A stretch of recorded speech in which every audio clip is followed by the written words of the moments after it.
Yes, again, alright mga minamahal, Alicia nyo, nagbabalik muli para sa ating panibagong video. So, eto na naman tayo, sa credit grabbing season. Mukhang mapait ata ang Pasko ni Vice President Sara Duterte. Hindi mo ba malunok na nakayanan ni PBBM na patapusin ang Bukana Bridge nang walang tulong ninyo? Ganon ba? Kung kaya nang gigiit ka, nang gagalaitik ka sa galit dahil hindi natapos ng ama mo yung proyekto, na ipinangako ninyo sa inyong mga kababayan at ang nagtapos si PBBM na kinagagalitan mo. Masakit ba? Dahil ang ating presidente very well oriented sa kanyang trabaho, very dedicated, very workaholic, na kung saan yung mga hindi nyo inaasahang hindi niya kayang gawin, abay, nagawa niya. So ngayon, sabi dito sa balita, basahin natin lagay na lang natin dyan. Nandito kasi yung laptop ko. So sabi dito, PBBM, ipinagmalaki ang Bukana Bridge bilang legacy project sa Davao. Syempre, masakit yan sa kanila. 'Di ba? Sa Davao pa mismo, talagang itinutok ni President Bongbong Marcos ang isa sa kanyang pinakamalaking proyekto. Malamang magagalit, 'di ba? Itong kampo ni VP Sara Duterte at aangkinin nila yan for sure. Kasi sasabihin nila, kami yung nagsimula niyan kami yung nag-establish niyan Alam na natin yung kanilang magiging lyrics. Kaya well, sinasabi na natin ngayon kasi there is a big tendency and possibilities na yan yung lalabas sa bibig ni VP Sara. Alright, sabi pa dito, okay, ipinagmalaki ni Pangulong Marcos Jr. ang Bukana Bridge bilang isa sa 4 mga minamahal na legacy projects na tatapusin ng kanyang administrasyon sa Davao. Oh my goodness. Masakit yan sa banks. Mahirap yan marinig. Especially nitong pamilya ng mga Duterte. Sasabihin talaga, credit grabbing ka, Bongbong Marcos. Sasabihin nila, yan yung resulta ng pagiging ngagba ng nagbabato. Diba kahit proyekto namin, inaangkin mo.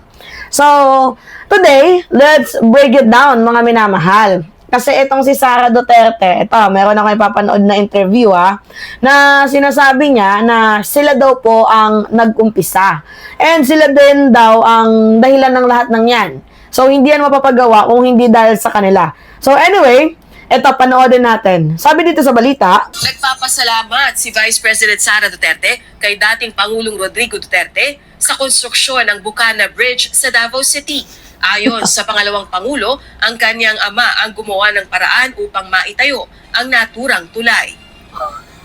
At that time na mayor ako, wait, so inaamin mo na funded kayo ng China?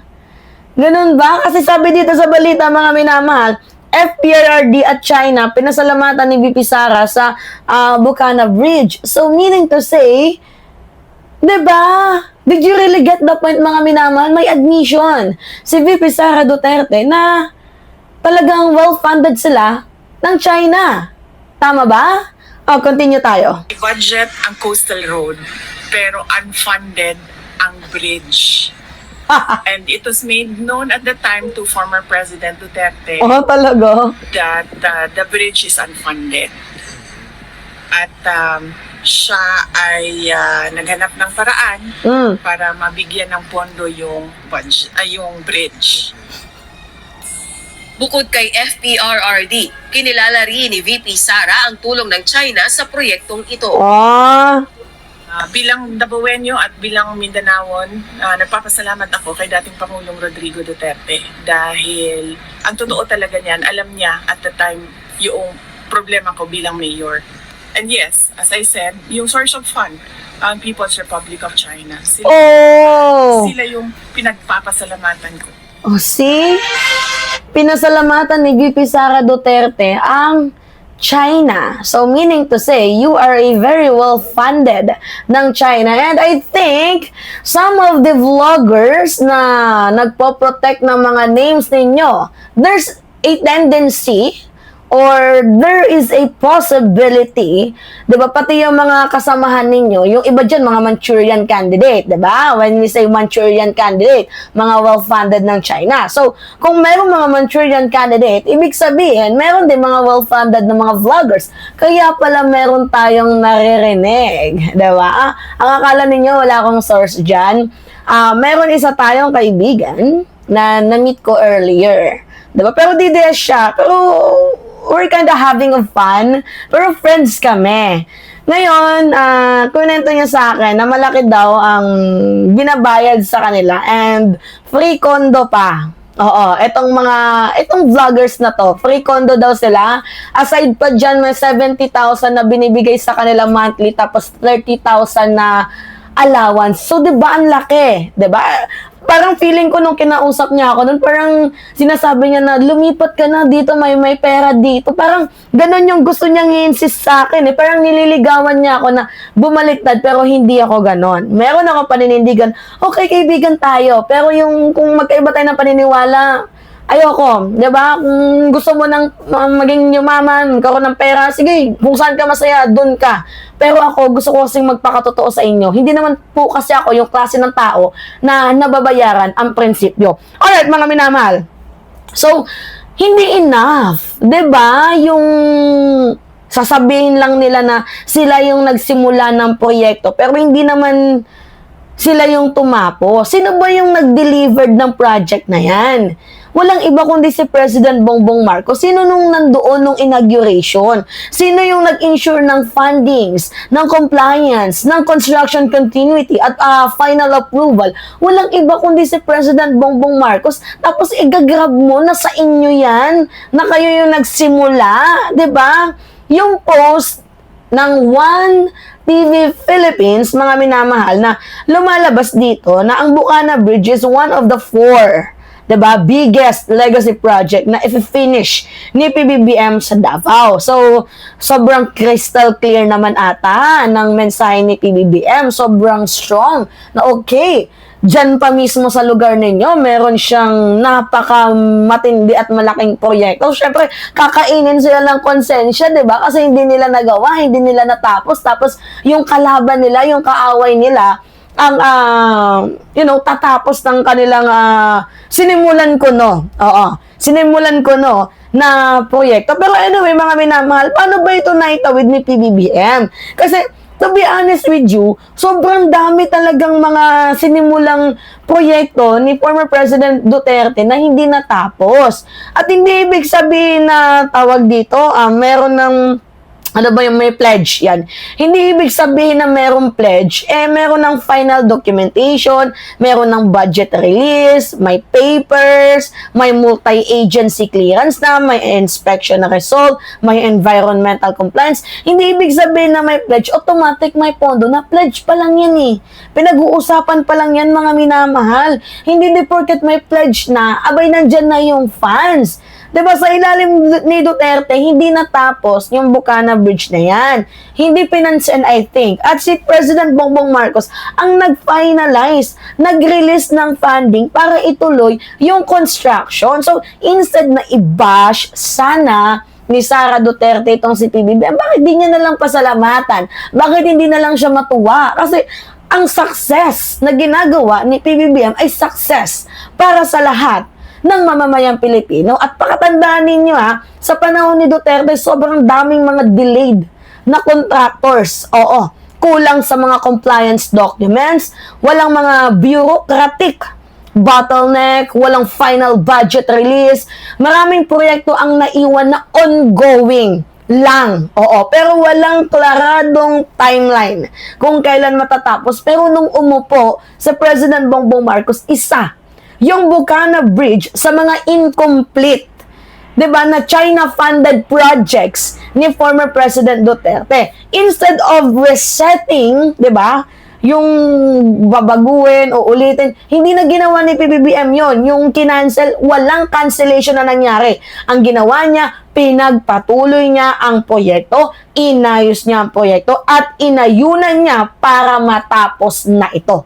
Kagaya ng sinabi ko sa inyo kanina, hindi di porket may pledge ay automatic meron ng pondo. 'Diba? So, meaning, baka nagkausap lang si former President Duterte at itong mga Chekwa na to. Pledges pa lang yun eh.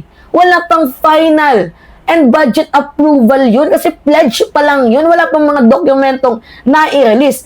In short, si PBBM, mga minamahal, ang nag-made sure that the money actually move. Diba? Hindi pwedeng puro promise lang. Si PBBM ang tumupad sa promise na ginawa ninyo sa mga Pilipino. Tapos ang ending, ibabash nyo pa yung tao? Nahihibang ba kayo?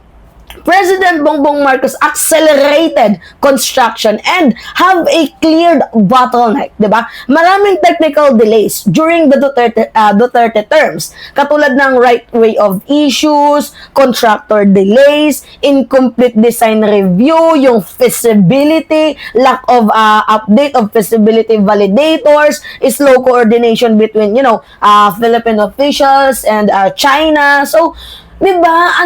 Ang daming hadlang, 'di ba? Ang daming delay sa panahon ni former President Duterte, but under the administration of President Bongbong Marcos, it is a very clear directive na gusto niyang ayusin lahat, i-fast track lahat ng proseso and tapusin ang proseso. DPWH under President Bongbong Marcos reorganize the timeline. 'Di ba? Nag-reassign ng mga engineers, nag-update ng mga mga project management flow, nag-submit ng regular progress report sa Office of the President. So, in other words, mga minamahal, PBBM enforced discipline and the speed in the government execution. So, si President Bongbong Marcos ang nag-deliver ng final approvals na need for completion. Diba? So, hindi matatapos ang tulay kung walang final safety approvals, structure integrity clarification, inspection clearance, occupancy use approval, and opening to the public permit. So, hindi matatapos yan kung walang ganon, kung hindi ginawa ni PBBM. But the Duterte term, none of them were complete. Diba? Kaya kay PBBM, natupad lahat. May final inspection approved, may documentation complied, may certification release, may reopening or schedule set, ribbon cutting, and full turned over complete. So, para tandaan ninyo, mga minamahal, ito ang ginawa ni PBBM, diba? Tinulungan niya pa rin ang Davao despite na binababoy siya ng pamilya ng mga Duterte. PBBM positioned the Bucana Bridge as a legacy project. Tinuring niya itong pinakamalaking legasiyang proyekto niya kahit nandyan pa sa Davao, baluarte ng kanyang mga kaaway. Hindi niya kinakailangang mang-agaw ng credit in the first place. The government recognized, tandaan ninyo, he brought the project from the incomplete to fully furnished. Instead na matuwa, binash pa ninyo. Tama ba yon? Kaya nga ginawang legacy project dahil naghatid siya ng completion. Completion. Diba? Kaya nga, diba sinabing legacy project kasi siya yung nag-fund ng mga remaining phases. Diba? Siya yung nag-finalize ng coordination with China. And siya yung nag-turn over sa publiko. So, ngayon, kung sino ang nag-finish, siya ang may legacy. Diba? Hindi porket ikaw yung nagsalita, sa'yo na yan forever. Maybe meron kayong pag-uusap, pero usap lang. Wala namang action na nagawa. Under PBBM, the project finally become real. Not just talking point. Kasi si Duterte mahilig sa jokes. 'Di ba? Yan yung pattern nila. 'Di ba? Mag-joke, mangako. For example, the jet ski. Pag nanalo siya, pupunta siya sa West Philippine Sea, sakay ng jet ski. Pangalawa, matatapos ang war on drugs sa loob lamang ng 6 months. Pero ano yung nangyari? Wala. Tingnan nyo si Baste. 'Di ba? Magaling lang din mga ako. Hinamon niya si General Torre. Nung sumipot si General Torre, umatras sa kanilang boxing. Ito naman, recently si Pulong. Nagamon na sobrang open niya. Sige, imbestigahan ninyo ako. Pero ayaw humarap sa Independent Commission for Infrastructure. So, ano ang ibig sabihin nito? 'Di ba? So, the pattern mga minamahal says it all. Na magaling lang silang mangako pero hindi nila kayang tuparin itong kanilang mga sinasabi. 'Di ba? Kaya medyo nakakahiya itong mga DDS na to. And habang si President Bongbong Marcos ay tahimik na nagtatrabaho, hindi ko makuha yung punto nila na talagang ini-insist nila na si PBBM ang credit grabber, inaangkin niya na wala naman pong naratibo na ang kinin ni PBBM yung legacy na yan. Ang kanyang narrative is tapusin yan para mapakinabangan ng mamamayang Pilipino. Ewan ko ba kung ano yung napapasok sa utak ng mga DDS, lalo na yung kanilang mga narrative hijacking, 'di ba, na parang ini-insist nila na kung sino yung nauna, siya yung talagang totoong tunay na nagpatapos nun. Ulit-ulit yung pattern nila eh, 'di ba? Hindi ba kayo nagsasawa mga minamahal? Ngayon naman, ito naman Bukana Bridge, pagtitiripan na naman nila. Hindi naman inaangkin ni PBBM yan eh. Ang gusto niya lang matapos yan kasi yan yung kailangan ng mga Pilipino. Hindi ka pwedeng umangkin kung hindi mo natapos. Yan na, nagigets ba yan ng mga DDS? Ba't nyo inaangkin? Ba't nyo nasabi na credit grabber si PBBM na in the first place, siya naman yung magtatapos ng proyekto na yan. Hindi ka pwedeng magmalaki kung iniwan mong bitin ang proyekto na ginawa mo. 'Di ba? At ang tunay na credit grabber, yung hindi naman tumapos pero umangkin ng resulta. Yun yung totoong credit grabber. 'Di ba? Yung tawag dito, may iba kasing mga dilawan. 'Di ba? If you will remember, yung longest bridge, 'di ba, na pinatayo ni Digong. So, meron naman kahit paano ginawang matino si Duterte. Pero inaangkin ng mga dilawan. Kasi bakit? Sila daw po, panahon daw po yun ni Pinoy, yung proyekto na yun. Okay, panahon ni Pinoy, planado lang, pero si Digong ang nagtuloy. So, at the end of the day, si Duterte ang nagpatapos nun. So, meaning, kanyang legacy yun. Just like what happened dito sa Bukana Bridge na to. Pinlano lang ng mga Duterte, pero si PBBM ang nagtuloy, ang nagtapos. So, meaning, kay President Bongbong Marcos dyan. So, let's talk the facts, mga minamahal. Under Duterte, project started. Talaga, oo. But stalled. Delayed, incomplete, no inauguration, no final timeline, no full delivery. Under President Bongbong Marcos, the project plans finalized. Funds secured. Construction accelerated. Completion guaranteed. Actual inauguration happened. Hindi hindi retorika, hindi drama, hindi pasaring. Kundi fully work. Trabaho lang. 'Di ba kaya naman nakaka-proud itong si President Bongbong Marcos dahil even though na meron silang medyo hidwaan ng mga Duterte, still na-recognize niya yung Bukana Bridge is one of the 4 biggest project niya na gagawin dyan sa Davao na talagang ipapatapos niya. Kasi si PBBM, dinideliver niya lang naman talaga kung ano ba yung mga failed na na-take ng dating admin. And yan yung tunay na leadership. Hindi puro salita, hindi puro iyak, hindi puro away. 'Di ba mga minamahal? Hindi ganun eh. Talagang merong art of work doon. At napapansin at nakikita naman ninyo, dahil yung ginawa ng ating presidente, pinakita niyang aktwal. Di ba nandyan, may representation. Hindi naman ata yan na PowerPoint na visual aid na pinakita lang tapos wala na. Makikita nyo kasi napapakinabangan eh. Di ba? At pinapalakpakan ng ibang mga Davaoeños. So, syempre masakit yun sa loob nila, sa damdamin nila, sa ego nila kasi nasa pool sila eh. Kumbaga parang sinaksak sila. 'Di ba, ng admin sa ginawa ni PBBM na nangako sila pero si President ang tumapos ng sinimulan nilang pangakong puro lang salita na wala namang action. So ngayon, ano ba yung konklusyon at aral dito? So kung talagang sa kanila ang proyekto, bakit hindi nila tinapos ng panahon na ito para wala sana nagka-credit grab? Diba, kung talaga kayong deserving sa credit na yan, bakit si PBBM ang tumapos? Ang hirap kasi sa mga Duterte, ang lakas nilang mag-claim na parang sila lahat, diba, sila yung nag-delivered, pero wala naman silang actual na prosesong ginawa eh.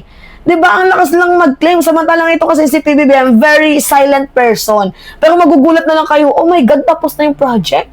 Oh my God, ganyan natapos, 'di ba? Magugulat na lang kayo eh. Tayo, tahimik lang pero puro trabaho. At dahil dito, syempre, I just wanted to congratulate the president, 'di ba, for another huge achievement. 'Di ba? This is another proof na kapag walang nepotism, walang padrino, walang drama, umaandar ang gobyerno. At nakikita naman natin na meron naman talagang resulta. Tandaan ninyo mga minamahal, result speaks louder than your narrative. At the end of the day, mas maganda yung meron kang pinapakitang resibo kaysa puro lang salita sa bibig, sa bunganga na wala naman tayong nakikitang resulta. Anyway, this is Alicia mga minamahal, delivering facts, exposing the real credit grabbers, and celebrating the real achievement of the President Bongbong Marcos. And I just wanted to say thank you, PBBM, for inviting me as the group of Bengador, group of Bagong Pilipinas, diba? Sa Christmas party ng mga bata, 3,000 kids dyan sa Malacanang. And mamaya, gagawa natin yan ng full live dahil sobrang nagpapasalamat tayo na tayo po ay isa sa mga naimbitahan at na-meet up natin si PBBM. Sobrang pogi, sobrang bait, diba? Pati itong kanyang anak, diba? Talaga nga namang nakakataba ng puso na, yes, nakita na natin si President Bongbong Marcos ng paulit-ulit, pero mas masarap sa feelings yung nakamayan mo, 'di ba, ang presidente ng bansang Pilipinas. Yes, again mga minamahal, alright, it's me again, Alicia nyo, nagbabalik muli para sa ating panibagong video. Maraming salamat at ingat mga kababayan!